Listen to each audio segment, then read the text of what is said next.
Good morning student. आज हम लोग चर्चा करेंगे रिलेटिव प्रोनाउन पे। और रिलेटिव प्रोनाउन में इतना इजी शायद ही कोई आपको बताया होगा।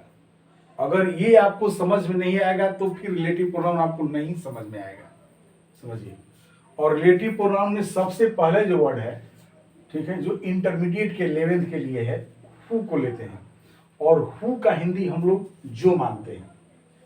रिलेटिव प्रोनाउन में हु का हिंदी जो होता है और इसका प्रयोग किसी भी व्यक्ति के लिए होता है, पर्सन के लिए, जोड़ने के लिए। किसी भी पर्सन को अगर जोड़ना हो तो हम हु का प्रयोग करेंगे और लाइन बाय लाइन हम बताने की कोशिश करेंगे। अगर ये आपको समझ में आ जाता है तो ऑब्जेक्टिव क्वेश्चन कर लोगे, नहीं समझ में आता है तो फिर दैट्स ऑल, अब तुम्हारी मर्जी, समझो चाहे मत समझो। देखो, जैसे सेंटेंस हो कि वह लड़का जो क्रिकेट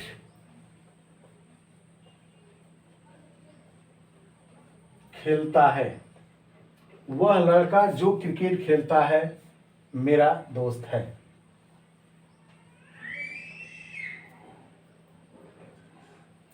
अब इस सेंटेंस को रिलेटिव प्रोनाउन से हमको बनाना है और ऑब्जेक्टिव कैसे क्वेश्चन आता है, सारा चीज आपको पॉइंट वाइज में बताने की कोशिश करूंगा। तो वह लड़का, देखो यहाँ पे जो से जोड़ा गया है और इसके ठीक पहले जो लड़का है एक पर्सन की वेट कर रहा है। तो इस जो का इंग्लिश आप क्या लिखेंगे, वो लिखेंगे। ये समझना है। 11th क्लास 12th क्लास या कोई भी लर्नर हो जिसको एकदम इंग्लिश नहीं आती है, आप समझिए कि जिस तरह से ये हिंदी एक वह लड़का जो, तो इस जो का इंग्लिश हु लिखेंगे हम। अब हु लिखेंगे रिलेटिव प्रोनाउन में। आप समझिए कि अगर विच है तो इसका भी हिंदी जो होता है। अगर व्हाट है तो इसका भी हिंदी जो होता है। दैट है तो इसका भी हिंदी जो होता है। और यही आपके एग्जाम में आता है कि कौन सा होगा। तो ये समझना आपको बहुत जरूरी है कि क्यों होगा। तो हु इसलिए होगा कि ये व्यक्ति जो से पहले, अगर यहीं पर आता कि वह कलम जो, तो इस हु का इंग्लिश विच लिखते आप, विच लिखते। तो ये समझिए। अब देखिए यहां पे अगर कोई व्यक्ति है उसके पहले वह है, तो इस वह का इंग्लिश आप क्या लिखेंगे, द लिखेंगे। इस वह का इंग्लिश द लिखेंगे, बॉय। और लड़का का इंग्लिश बॉय हो जाए कि द बॉय। ये लिखेंगे द और पढ़ेंगे वह, द बॉय। तो वह लड़का हु जो क्रिकेट खेलता है, ये टेंस हो गया प्रेजेंट इंडेफिनिट, तो प्ले में एस लगाएंगे। प्ले में एस लगाएंगे कि इसके पहले जो है सिंगुलर है। अगर सिंगुलर है तो एस, अगर प्लूरल रहता तो प्लूरल लगाते।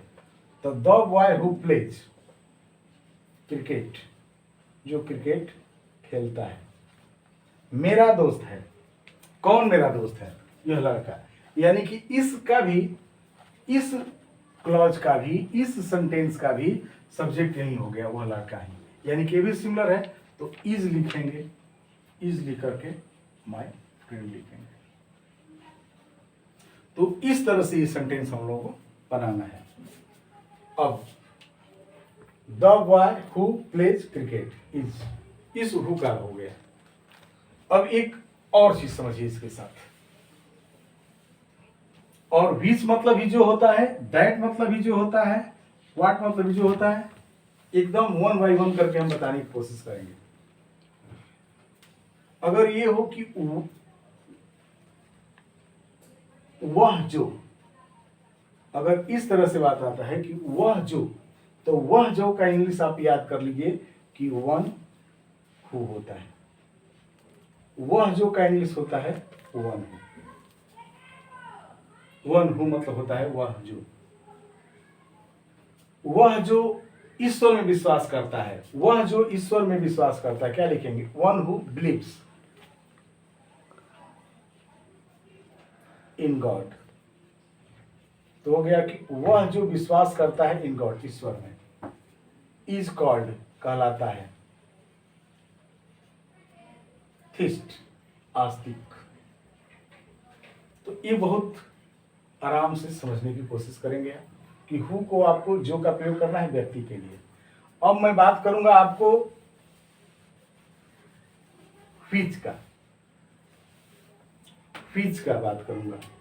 देखिए WHICH व्हिच, और इसका भी हिंदी जो होता है और जिस भी होता है, और इसका प्रयोग हम वस्तु के लिए करते हैं।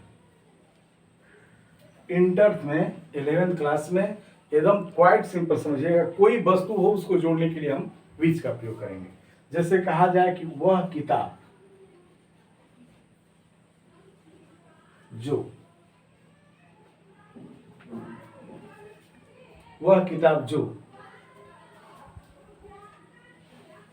यहां है, मेरी नहीं है। एकदम क्वाइट सिंपल है, वह किताब। अब यहां पे देखिए जो है, इसके आगे वाले सेंटेंस जो था, ठीक है ना, उस आगे वाले सेंटेंस में क्या होता था कि जो का इंग्लिश हम हु लिख रहे थे, लेकिन यहां पे व्हिच लिखेंगे। क्यों व्हिच लिखेंगे? व्हिच इसलिए लिख रहे हैं कि इसके पहले ये वस्तु है, और जब किसी वस्तु को जोड़ना है तो हम व्हिच का प्रयोग करेंगे, यानी कि बुक, और वह का इंग्लिश द लिखेंगे, द बुक। मैं बार बार कह रहा हूं कि अगर जो से कोई जोड़ना हो, ठीक है, और उसके पहले कोई नाउन हो और उस नाउन का इंग्लिश वह है, तो वह का इंग्लिश क्या होगा? द बुक, द बुक, वह किताब जो, तो the book which is here. देखिए यहां पे इज हो जाएगा, इज हियर। ये इज क्यों लगा? ठीक है, अब मेरी नहीं है, इज नॉट माइन। तो the book which is here is not mine. अब देखते हैं, अगर विच के साथ, विच के बाद अगर दूसरा वर्ड होता है, जैसे वर्ड आपका आ गया व्हाट, देखिए व्हाट, WHA व्हाट, और व्हाट का भी हिंदी जो होता है, और इसका हम प्रयोग किसी कथन, बात को जोड़ने के लिए करते हैं। कथन को इंग्लिश में स्टेटमेंट कहते हैं, बात को मैटर कहते हैं। अब जैसे बात हो कि वह बात जो तुम कह रहे हो सत्य है, वह बात जो तुम कह रहे हो सत्य है। तो यहां पे जो है, इस जो का इंग्लिश क्या लिखेंगे? व्हाट लिखेंगे, व्हाट लिखेंगे, और बात का इंग्लिश मैटर लिखेंगे, और वह का इंग्लिश क्या लिखेंगे? द। तो the matter what you are saying, जो तुम कह रहे हो, इज ट्रू, सत्य है। तो क्या लिखेंगे? Is true. तो आपको पकड़ना है यहाँ पे कि जो का इंग्लिश व्हाट लिखेंगे, क्योंकि ये बात है, कथन है, स्टेटमेंट रहता है, फैक्ट रहता है, तथ्य रहता है।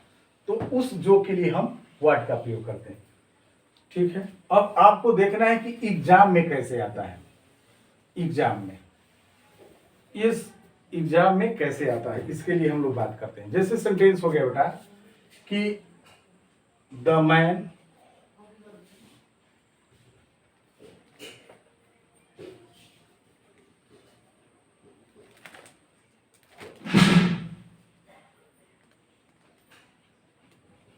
in London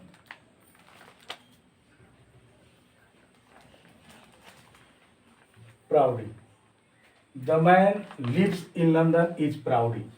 अब यहाँ पे द मैन है, अब यहाँ पे एक हु दे दिया, दूसरा आपका विच दे देगा, तीसरा आपका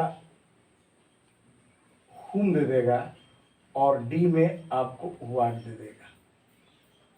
तो इस तरह से आपका क्वेश्चन आता है जो हमारे 11th और 12th में, कि क्या होगा। तो द मैन, तो वह आदमी, इसमें से किसी को भी आप डालेंगे ये रिलेटिव प्रोनाउन हो गया, किसी को भी डालेंगे ये रिलेटिव प्रोनाउन हो गया। तो द मैन, वह आदमी जो, तो जो, तो अब यहाँ पे देख रहे हैं कि व्यक्ति है, तो इसके लिए हु का प्रयोग करेंगे। व्हिच का प्रयोग वस्तु के लिए करेंगे, व्हाट का प्रयोग कथन के लिए, और हुम का हम प्रयोग अभी जस्ट बताने की कोशिश कर रहे हैं। जो एग्जाम में आता है हु, हुम, हुज से ज्यादा क्वेश्चन आपके 11 12 में है, और मैं आपको एकदम उसी पे टारगेट कर रहा हूं कि जो आपका एग्जाम में कम से कम सही टिक मारे। देखो हुम, अब हुम जो वर्ड है उस हुम के लिए हम जिसे का प्रयोग करते हैं, जिसे या जिसके, जिसे। अब इस तरह से जैसे मान लीजिए हो जाए कि वे लड़के तुम बुला रहे हो,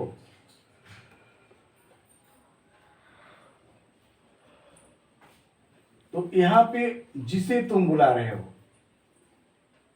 वे लड़के जिसे तुम बुला रहे हो नहीं आएंगे, वे लड़के जिसे तुम बुला रहे हो नहीं आएंगे। तो क्या करोगे, दोज बॉयज, और यहां पे जिसे का इंग्लिश होम लिखोगे, those boys home.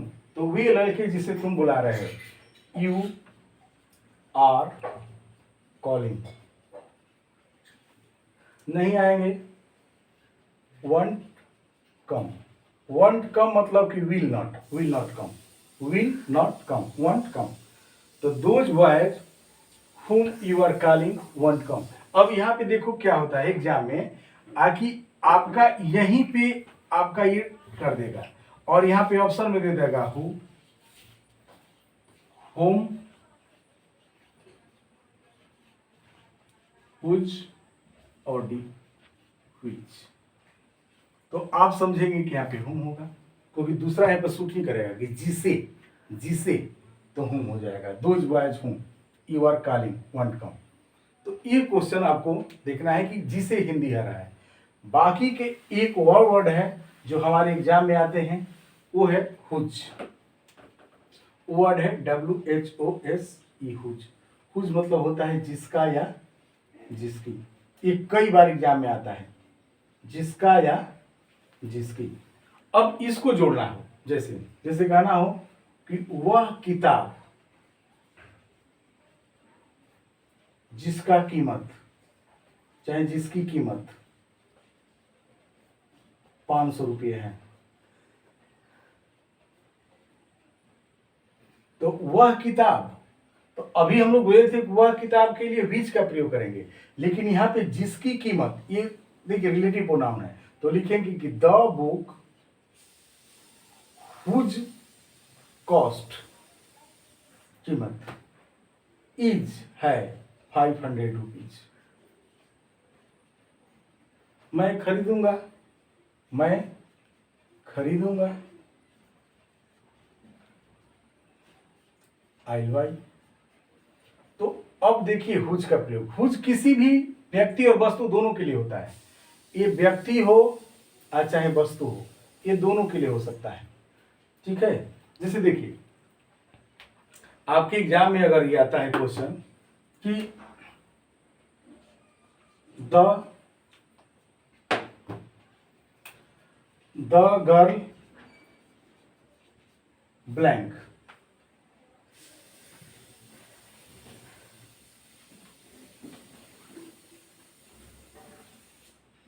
N IS,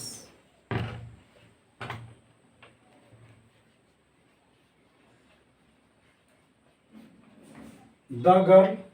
अब यहां पे अगर ऑप्शन में दे आंसर हु, दूसरा दे हुज, तीसरा दे हुम, और डी आंसर आपको दे दे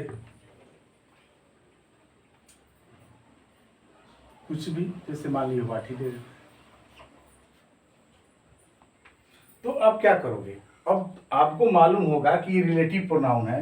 हु मतलब जो होता है, हुज मतलब जिसका होता है, हुम मतलब जिससे होता है, व्हाट मतलब जो होता है चाहे क्या होता है। तो कौन यहाँ पे सूट करेगा, यही आपको देखना है। तो लिखेंगे कि वह लड़की जो बहन, जो बहन, वह लड़की जिसकी बहन, वह लड़की जिसे बहन। तो आप खुद आपको समझ में आएगा बेटा कि कौन सूट कर रहा है। तो आप उस हुज को लिखेंगे कि the girl whose sister is an IS is proudly. तो कुल मिलाकर के रिलेटिव प्रोनाउन जो 11 12 एकदम सिंपल बताने की कोशिश कर रहा हूँ, ठीक ना। By this we can also speak English, आप बोल भी सकते हो, बट मेरा टारगेट है अभी, ठीक ना, कि आप 11th स्टैंडर्ड तक जो छोटी छोटी चीजें उसको समझ लो, ताकि आप ऑप्शन को बिल्कुल किसी तरह से सही मारो। हुम जिसके जिससे, हुज जिसका जिसकी, हुम मतलब जो, व्हाट मतलब जो, विच मतलब जो, एक लास्ट बचा है दैट, और दैट का प्रयोग हम वहां करते हैं जब ये तीनों जहां पे सूट नहीं हो, वहां पे दैट का। जैसे वह कुत्ता, द डॉग, जो, तो वहां पे द डॉग, डॉग जो है वो न व्यक्ति है न वस्तु है, तो वहां पे दैट मार दीजिए।